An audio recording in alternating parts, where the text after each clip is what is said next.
ಇನ್ನು ಕೊಲೆ ಕೇಸಲ್ಲಿ ಪವಿತ್ರ ಗೌಡ ಮತ್ತೆ ಜೈಲಿಗೆ ಹೋಗಬೇಕಾಗುತ್ತೆ. ಸುಪ್ರೀಂ ಕೋರ್ಟ್ ಆದೇಶದಂತೆ ಪವಿತ್ರ ಗೌಡ ಮನೆ ಬಳಿಯಲ್ಲಿ ಪೊಲೀಸರು ಬಂದಿದ್ದಾರೆ. ಸದ್ಯ ಆರ್ಆರ್ ನಗರದ ಮನೆಯಲ್ಲೇ ಪವಿತ್ರ ಇದ್ದಾರೆ ಅಂತ ಹೇಳಿ ಮಾಹಿತಿ ಇದೆ. ಇನ್ನು ರಾಜರಾಜೇಶ್ವರಿ ದೇಗುಲಕ್ಕೆ ಅಂತ ಹೇಳಿ ಪವಿತ್ರ ಹೋಗಿದ್ರು. ಆಕೆಗೂ ಕೂಡ ಇವತ್ತು ಟೆನ್ಷನ್ ಇತ್ತು, ಏನಾಗುತ್ತೋ ಸುಪ್ರೀಂ ಕೋರ್ಟ್ನಲ್ಲಿ ಅಂತ ಹೇಳಿ ದೇವರ ಮೊರೆ ಹೋಗಿದ್ರು.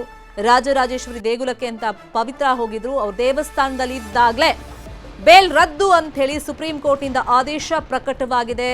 ಈ ವಿಷಯ ಗೊತ್ತಾಗ್ತಾ ಇದ್ದಂಗೆ ಬೇಸರದಿಂದ ಮನೆಯತ್ತ ಪವಿತ್ರ ಗೌಡ ಬಂದಿದ್ದಾರೆ. ಎಲ್ಲ ಆರೋಪಿಗಳ ಮೇಲೆ ಸದ್ಯಕ್ಕೆ ಪೊಲೀಸರು ನಿಗಾ ಇಟ್ಟಿದ್ದಾರೆ. ಆರೋಪಿಗಳ ಮನೆ ಬಳಿ ತೆರಳಿ ಪೊಲೀಸರು ನಿಗಾ ವಹಿಸಿದ್ದಾರೆ. ಯಾವುದೇ ರೀತಿಯಲ್ಲೂ ಕೂಡ ಅವರು ತಪ್ಪಿಸ್ಕೊಳ್ಬಾರ್ದು, ಅಪ್ಸ್ಕ್ಯಾಂಡ್ ಆಗಬಾರ್ದು, ಆ ರೀತಿಯಲ್ಲಿ ಪೊಲೀಸರು ನಿಗಾ ವಹಿಸಿದ್ದಾರೆ. ತಕ್ಷಣಕ್ಕೆ ಅವರೆಲ್ಲ ಇವಾಗ ಸರೆಂಡರ್ ಆಗಬೇಕಾಗುತ್ತೆ, ಇಲ್ಲ ಅಂತಂದ್ರೆ ಪೊಲೀಸರು ಅವರನ್ನು ಅರೆಸ್ಟ್ ಮಾಡ್ತಾರೆ. ಹಾಗಾಗಿ ಈಗ ಪವಿತ್ರ ಗೌಡ ಸೇರಿದಂತೆ ಎಲ್ಲ ಆರೋಪಿಗಳ ಮನೆ ಹತ್ರ ಪೊಲೀಸರು ಹೋಗಿದ್ದಾರೆ. ಅವರಲ್ಲಿಂದ ತಪ್ಪಿಸ್ಕೊಂಡು ಹೋಗದ ರೀತಿಯಲ್ಲಿ ನೋಡ್ಕೊಳ್ಳೋದಕ್ಕೆ ಒಂದು ಹದ್ದಿನ ಕಣ್ಣನ್ನ ಇಟ್ಟಿದ್ದಾರೆ. ಸದ್ಯ ಆರ್ ನಗರದ ನಿವಾಸದಲ್ಲೇ ಪವಿತ್ರ ಗೌಡ ಇದ್ದಾರೆ. ಇವತ್ತು ರಾಜರಾಜೇಶ್ವರಿ ದೇವಸ್ಥಾನಕ್ಕೆ ಹೋಗಿದ್ರು. ದೇವಸ್ಥಾನದಲ್ಲಿ ಇದ್ದಾಗಲೇ ಸುಪ್ರೀಂ ಕೋರ್ಟ್ನಿಂದ ಬೇಲ್ ಕ್ಯಾನ್ಸಲ್ ಆಯಿತು ಅಂತ ಆದೇಶ ಬಂದಿದೆ. ಈ ಹಿನ್ನೆಲೆಯಲ್ಲಿ ಬೇಸರದಿಂದನೇ ಮನೆಗೆ ಬಂದಿದ್ದಾರೆ.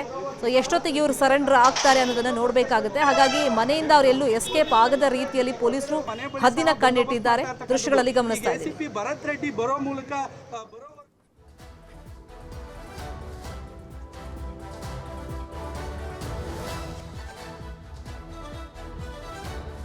ಪವಿತ್ರ ಗೌಡ ಮನೆಗೆ ಠಾಣಾಧಿಕಾರಿನೂ ಆಗಮಿಸಿದ್ದಾರೆ. ಇದೇ ವಿಷಯವಾಗಿ ಇನ್ನಷ್ಟು ಡೀಟೇಲ್ ಆಗಿ ಇನ್ಫಾರ್ಮೇಶನ್ ಕೊಡ್ತಾ ಹೋಗೋದಕ್ಕೆ ಸ್ಥಳದಿಂದ ನೇರ ಸಂಪರ್ಕದಲ್ಲಿ ಕನೆಕ್ಟ್ ಆಗಿದ್ದಾರೆ ನಮ್ಮ ರಿಪೋರ್ಟರ್ ಗಂಗಾಧರ್.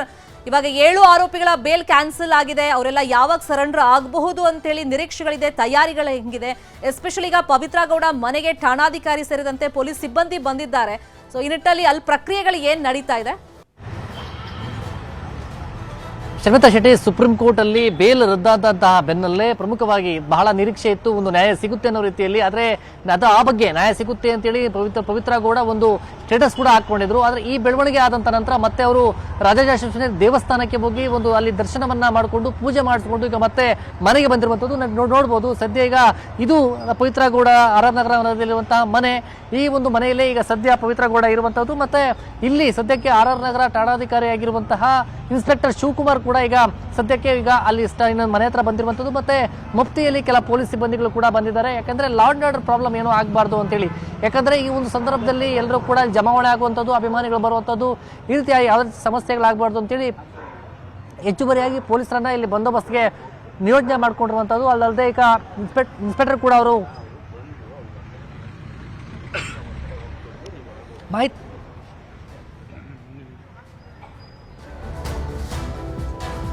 ಸದ್ಯಕ್ಕೆ ಆರ್ ನಗರದ ಪವಿತ್ರ ಗೌಡ ನಿವಾಸಕ್ಕೆ ಠಾಣಾಧಿಕಾರಿ ಬಂದಿದ್ದಾರೆ, ಹದ್ದಿನ ಕಣ್ಣನ್ನ ಇಟ್ಟಿದ್ದಾರೆ. ಯಾಕಂದ್ರೆ ತಕ್ಷಣಕ್ಕೆ ಅವ್ರನ್ನ ಬಂಧಿಸಬೇಕು ಅಂತಾನೆ ಸುಪ್ರೀಂ ಕೋರ್ಟ್ ಹೇಳಿರೋದ್ರಿಂದ ಅವರಾಗೆ ಬಂದು ಸರೆಂಡರ್ ಆಗ್ತಾರಾ ಅನ್ನೋದನ್ನ ಪೊಲೀಸರು ಸದ್ಯಕ್ಕೆ ನೋಡ್ತಾ ಇದ್ದಾರೆ.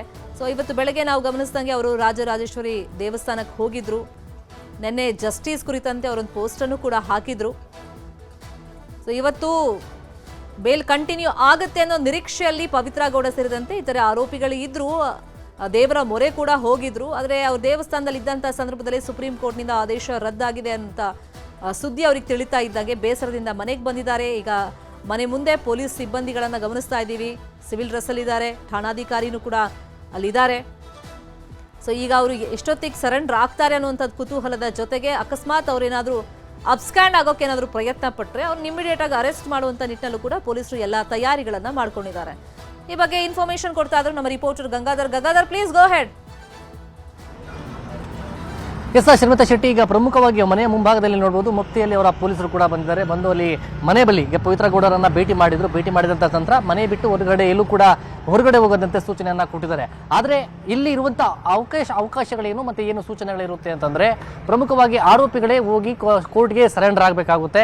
ಒಂದು ವೇಳೆ ಕೋರ್ಟ್ಗೆ ಅವರು ಸರೆಂಡರ್ ಆಗದಿದ್ದಂತಹ ಸಂದರ್ಭದಲ್ಲಿ ಅವರು ಅರೆಸ್ಟ್ ವಾರೆಂಟ್ ಅನ್ನ ಪಡ್ಕೊಂಡು ಕೋರ್ಟಲ್ಲಿ ಪೊಲೀಸರು ಬಂದು ಅವರನ್ನ ಬಂಧನ ಮಾಡಿ ಕರ್ಕೊಂಡು ಹೋಗುವಂತದ್ದು ಸಹಜವಾಗಿ. ನಂತರ ಅವರನ್ನ ಕೋರ್ಟ್ಗೆ ಪ್ರೊಡ್ಯೂಸ್ ಮಾಡಿ ಆ ಬಳಿಕ ಅವರನ್ನ ಜೈಲಿಗೆ ಬಿಡಲಾಗುತ್ತೆ.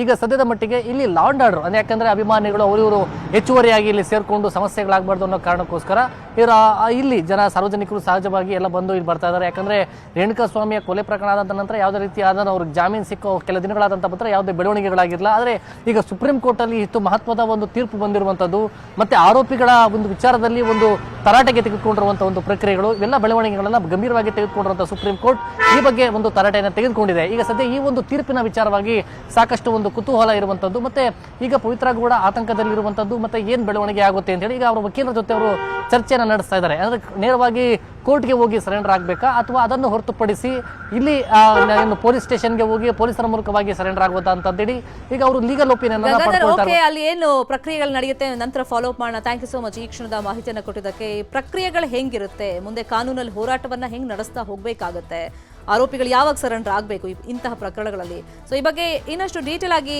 ಇನ್ಫಾರ್ಮೇಶನ್ ಅನ್ನು ಕೊಡೋದಕ್ಕೆ ನಮ್ಮ ಜೊತೆ ಜಾಯ್ನ್ ಆಗಿದ್ದಾರೆ ರಿಟೈರ್ಡ್ ಪೊಲೀಸ್ ಆಫೀಸರ್ ಆಗಿರುವಂತಹ S K Umesh sir. Sir ನಮಸ್ತೆ. ಸರ್, ಯಾವಾಗ ಸುಪ್ರೀಂ ಕೋರ್ಟ್ ಅಲ್ಲಿ ಮೊದಲ ದಿನವೇ ನಾವು ಅಬ್ಸರ್ವ್ ಮಾಡ್ದಂಗೆ ದ್ವಿಸದಸ್ಯ ಪೀಠದಲ್ಲಿ ವಿಚಾರಣೆ ಆದಾಗ ಯಾಕೆ ಬೇಲ್ ಕ್ಯಾನ್ಸಲ್ ಮಾಡಬಾರ್ದು, ಯಾವ ಗ್ರೌಂಡ್ಸ್ ಮೇಲೆ ಹೈಕೋರ್ಟ್ ಬೇಲ್ ಕೊಟ್ಟಿದೆ ಅಂತ ಪ್ರಶ್ನೆ ಎತ್ತದಾಗ್ಲೇ ಬಹುಶಃ ಇದು ಬೇಲ್ ಕ್ಯಾನ್ಸಲ್ ಆಗೋ ಚಾನ್ಸಸ್ ಇದೆ ಅಂತ ಚರ್ಚೆಗಳಾಗ್ತಾ ಇತ್ತು. ಸೊ ಈಗ ಇಮಿಡಿಯೇಟ್ ಆಗಿ ಅವ್ರನ್ನ ಬಂಧಿಸಬೇಕು ಅಂತ ಕೋರ್ಟ್ ಹೇಳಿದೆಯಾ ಅಥವಾ ಅವ್ರಿಗೆ ಸರೆಂಡರ್ ಆಗೋದಕ್ಕೆ ಸ್ವಲ್ಪ ಸಮಯಾವಕಾಶ ಇರುತ್ತಾ ಸರ್ ಇವತ್ತು ಮಧ್ಯಾಹ್ನ ಅಥವಾ ಸಂಜೆ ತನಕ ಏನಾದ್ರು? ನೋಡಿ, ಅಪರೂಪದಲ್ಲಿ ಪ್ರಕರಣ ಇದು. ರಾಜ್ಯದಲ್ಲೂ ಅಷ್ಟೇನೆ, ಮತ್ತೆ ಪೊಲೀಸ್ನ ಒಂದು ಏನು ನನ್ನ ಲೆಕ್ಕದಲ್ಲಿ ನನ್ನ ಸರ್ವಿಸ್ ಬೆಂಗಳೂರು ನಗರದಲ್ಲಿ 31 ವರ್ಷ ಇರುವಂತ ಕಾಲದಿಂದನೂ ಈ ತರ ಒಂದು ಬೇಲ್ ಕ್ಯಾನ್ಸಲ್ ಆಗಿರ್ತಕ್ಕಂಥ ಸುಪ್ರೀಂ ಕೋರ್ಟ್ ಅಲ್ಲಿ ನನ್ನ ಲೆಕ್ಕದಲ್ಲಿ ಇದೆ ಅಂತ ಕಾಣಿಸ್ತದೆ. ಇನ್ನು ಬೇರೆ ಬೇರೆ ರಾಜ್ಯ ಗಮನ ಸೆಳೆದಂತ ನಾವು ಪ್ರಕರಣಗಳೆಲ್ಲ ಮಾಡಿದ್ವಿ. ಆದ್ರೆ ಅದ್ರಲ್ಲಿ ಯಾವ್ದು ಬೇಲು ಕನ್ವಿಕ್ಷನ್ ಮೇಲೆ ಹೋಗ್ತಿದ್ರು ಮತ್ತೆ ಅಕ್ವಿಟಲ್ ಮೇಲೆ ಹೋಗ್ತಾ ಇದ್ರು ಸುಪ್ರೀಂ ಕೋರ್ಟ್ಗೆ. ಆದ್ರೆ ಈ ಬಾರಿ ಇನ್ನೂ ಟ್ರಯಲ್ ಇನ್ನೂ ಫಿಕ್ಸ್ ಆಗಿಲ್ಲ, ಆವಾಗ್ಲೇನೆ ಅಲ್ಲಿಗೆ ಹೋಗಿ ಕ್ಯಾನ್ಸಲ್ ಮಾಡ್ತಿರುವಂತದ್ದು ಪೊಲೀಸ್ ಇಲಾಖೆ. ಐ ಥಿಂಕ್ ಇದೊಂಥರ ಮೈಲ್ ಸ್ಟೋನು ಪೊಲೀಸ್ ಇಲಾಖೆಗೆ. ಈಗೆಲ್ಲಾ ಪ್ರಕ್ರಿಯೆನಲ್ಲಿ ಪೊಲೀಸರುಗಳಿಗೆ ಈ ತರ ಗೆಲುವಿದೆ ಅಂತ ಜನಗಳಿಗೆ ಸಾಮಾನ್ಯವಾಗಿ ಗೊತ್ತೇ ಇರ್ಲಿಲ್ಲ. ಪೊಲೀಸರುಗಳು ಹಾಗೆ ಬಿಟ್ಬಿಡ್ತಾರೆ ಸುಲಭಕ್ಕೆ, ಎಲ್ಲಾನು ಶರಣಾಗ್ಬಿಡ್ತಾರೆ ಅಂತ ಅನ್ನುವಂತ ಮನಸ್ಥಿತಿ ಇದ್ರು. ಆ ಕಾರಣಕ್ಕೆ ಪೊಲೀಸರು ಆ ಮನಸ್ಥಿತಿ ಇಲ್ಲ. ಪೊಲೀಸರುಗಳು ಸಹ ಯಾವ ಮಟ್ಟಕ್ಕೆ ಬೇಕಾದ್ರೂ ಆ ಪ್ರಕರಣವನ್ನ ಸರ್ಕಾರದ ಜೊತೆ ಅದನ್ನ ತಗೊಂಡೋಗ್ತಾರೆ ಎನ್ನುವಂಥದ್ದು ಈ ಒಂದು ದೊಡ್ಡ ಮೆಸೇಜ್ ಇದು. ಯಾವುದು ಈ ತರ ಒಂದು ಪ್ರಕರಣಗಳಲ್ಲಿ ಬೇರೆಯವ್ರಿಗೂ ಸಹ ದೊಡ್ಡ ಮೆಸೇಜು. ಏನೇ ಆದ್ರೂ ತಪ್ಪು ಮಾಡೋದು ಮಾಡದೇ ಇರುವಂತದ್ದು ಟ್ರಯಲ್ ಅಲ್ಲಿ ಗೊತ್ತಾಗ್ತದೆ. ಟ್ರಯಲ್ ಒಳಗಡೆ ಸಾಕ್ಷ್ಯಾಧಾರಗಳು ಎಲ್ಲಾನು ನಡೆಯುತ್ತೆ, ಮತ್ತೆ ಎವಿಡೆನ್ಸ್ಗಳು ಪೂರಕವಾಗಿ ಎಲ್ಲ ಬರ್ತವೆ. ಆದ್ರೆ ಮೊದಲೇನೆ ಇಂಥದ್ದೊಂದು ಸಂದೇಶಗಳು ಬರ್ತದೆ ನೋಡಿ. ಇದು ಇಡೀ ದೇಶ ಮತ್ತೆ ರಾಜ್ಯವನ್ನ ಸಹ ಬಹಳ ಬೇರೆ ಯಾರೂನು ಸಹ ಈ ಪ್ರಕರಣವನ್ನ ಈ ಮಟ್ಟಕ್ಕೆ ದೇಶದಲ್ಲಿ ಮತ್ತೆ ರಾಜ್ಯದಲ್ಲಿ ನೋಡಿರ್ಲಿಲ್ಲ. ಆದರೆ ರಾಜ್ಯದಲ್ಲಂತೂ ಈ ಪ್ರಕರಣವನ್ನ ಬಹಳ ಅತ್ಯಂತ ನಿಖರತೆಯಿಂದ ಜನ ನೋಡ್ತಾ ಇದ್ರು, ಏನ್ ನಡೀತಾ ಇದೆ ಅನ್ಬಿಟ್ಟು ಅಂತ. ಮತ್ತೆ ಕಾಲಕ್ಕಾದಂತಹ ಎಲ್ಲಾ ನ್ಯಾಯಾಲಯಗಳ ಆದೇಶಗಳು ಮತ್ತೆ ಬರ್ತಾ ಇರ್ತಕ್ಕಂತಹ ನಡೀತಾ ಇದ್ದಂತ ನಡವಳಿಕೆಗಳು ಮತ್ತೆ ಜೈಲಿನಲ್ಲಿ ನಡೀತಾ ಇರ್ತಂತ ನಡವಳಿಗಳ ಬಗ್ಗೆನೂ ಸಹ ಜನ ಬಹಳ ನಿರಂತರವಾಗಿ ಅಬ್ಸರ್ವ್ ಮಾಡ್ತಾ ಇದ್ರು. ಆ ಕಾರಣಕ್ಕೆ ಈ ಒಂದು ಸಂದೇಶ ಏನ್ ಬಂದಿದೆಯೋ ಇದು ನನ್ನ ಲೆಕ್ಕದಲ್ಲಿ ಇದು ಒಂದು ಮೈಲ್ ಸ್ಟೋನ್ ಫಾರ್ ದಿ ನಮ್ಮ ಕರ್ನಾಟಕ ಸ್ಟೇಟ್ ಪೊಲೀಸ್ಗೆ. ಈಗ ಅವರು ಬೇಲ್ ಕ್ಯಾನ್ಸಲ್ ಆದ ತಕ್ಷಣ ಏನಾಗುತ್ತೆ, ಕಾಪಿ ತಗೊಳ್ತಾರೆ. ಕಾಪಿ ತಗೊಂಡು ಬಂದು ಸೆಷನ್ಸ್ ಕೋರ್ಟ್ಗೆ ಒಂದು ಮೆಮೊ ಹಾಕಿ ಮೆಮೊ ಮೂಡಿ ವಾರೆಂಟ್ ತಗೊಳ್ತಾರೆ ಅವ್ರ ಮೇಲೆ. ವಾರೆಂಟ್ ತಗೊಂಡು ಅದನ್ನ ವಾರೆಂಟ್ ಮುಖಾಂತರ ಅವ್ರನ್ನ ಎಲ್ಲಿರ್ತಾರೋ ಅವ್ರನ್ನ ಕರ್ಕೊಂಡು ಬಂದು ನ್ಯಾಯಾಲಯದ ಮುಂದೆ ಯಾವುದು ಟ್ರಯಲ್ ಆಗಿರುತ್ತಲ್ಲ ಆ ನ್ಯಾಯಾಲಯದ ಮುಂದೆ ತಂದು ಹಾಜರುಪಡಿಸಿದಾಗ ಅವರು ಈ ನಮ್ಮ ಏನು ಬೆಂಗಳೂರು ನಗರದ ಜೈಲ್ ಇದೆಯಲ್ಲ, ಪರಪ್ ನಗರ, ಅಲ್ಲಿಗೆ ಅವ್ರನ್ನ ರಿಮ್ಯಾಂಡ್ ಮಾಡ್ತಾರೆ. ಸರ್, ಇಲ್ಲೊಂದು ಕ್ಲಾರಿಫಿಕೇಶನ್. ಈಗ ಪವಿತ್ರ ಗೌಡ ಪರಪ್ಪನ ಅಗ್ರಹಾರದಿಂದನೇ ಜಾಮೀನ್ ಪಡ್ಕೊಂಡು ಹೊರಗಡೆ ಬಂದಿದ್ದ, ಅಲ್ಲಿದ್ದಾಗ್ಲೇ ದರ್ಶನ್ ಇದ್ದಿದ್ದು ಬಳ್ಳಾರಿ ಜೈಲಲ್ಲಿ. ಸೊ ಅಲ್ಲಿಗೆ ಏನಾದ್ರು ಶಿಫ್ಟ್ ಮಾಡ್ತಾರ ಇವ್ರನ್ನ? ಅದ್ಯಾವ ತರ ಸರ್ ಪ್ರೊಸೀಜರ್? ಇಲ್ಲ, ಅದು ಜೈಲ್ ಅಥಾರಿಟಿ ಸಿಗ್ಬಿಟ್ಟಿದ್ದದು.